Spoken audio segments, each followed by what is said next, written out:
a university student, to be his guinea pig. He has devised a series of tests that echo savant skills that he will administer to Mike before and after he stimulates his brain. First up is a drawing test.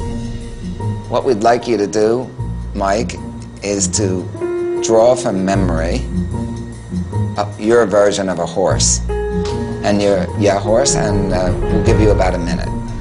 Okay.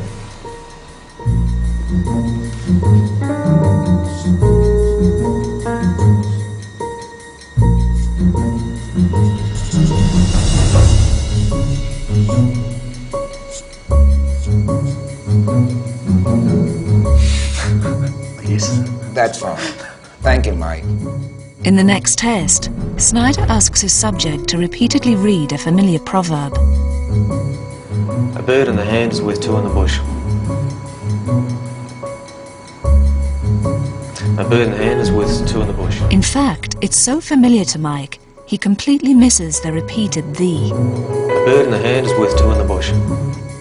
Finally, Snyder has Mike try to replicate a truly awe-inspiring savant skill. 180. Mike has 1.5 seconds to count a mass of projected dots. 160. It seems an impossible task. 100.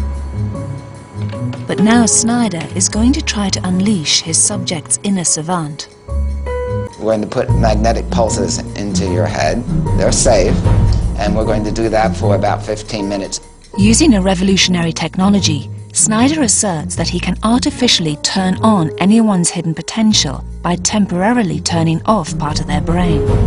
For the past 15 minutes, Alan Snyder has been shooting magnetic pulses directly into the brain of his willing subject. Okay, first of all, Mike, how do you feel?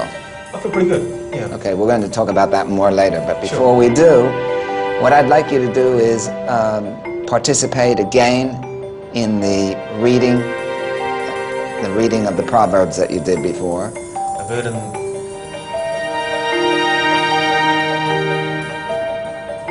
A bird in the other hand is worth two in the bush.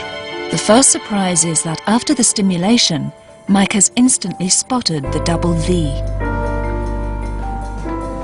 Everybody sees the two "these," but they somehow don't access it.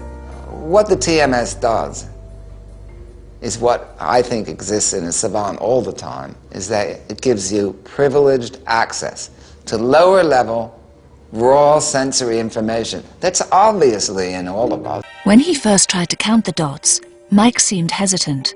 But after a dose of magnetic stimulation, his responses are more confident. 103. 110.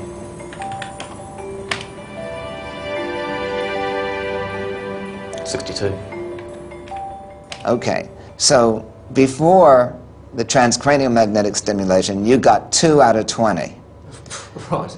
Which is very typical. Yeah. That's about what most people get. But in your case, quite astonishingly, after TMS, you got 8 out of 20, which is better than our average. Yes. And when Mike draws the horse, he seems to do it with a lot more flair. You seem to have a completely different schema, whereas before you concentrated on the bold outlines. In each task, Mike exhibits a noticeable improvement.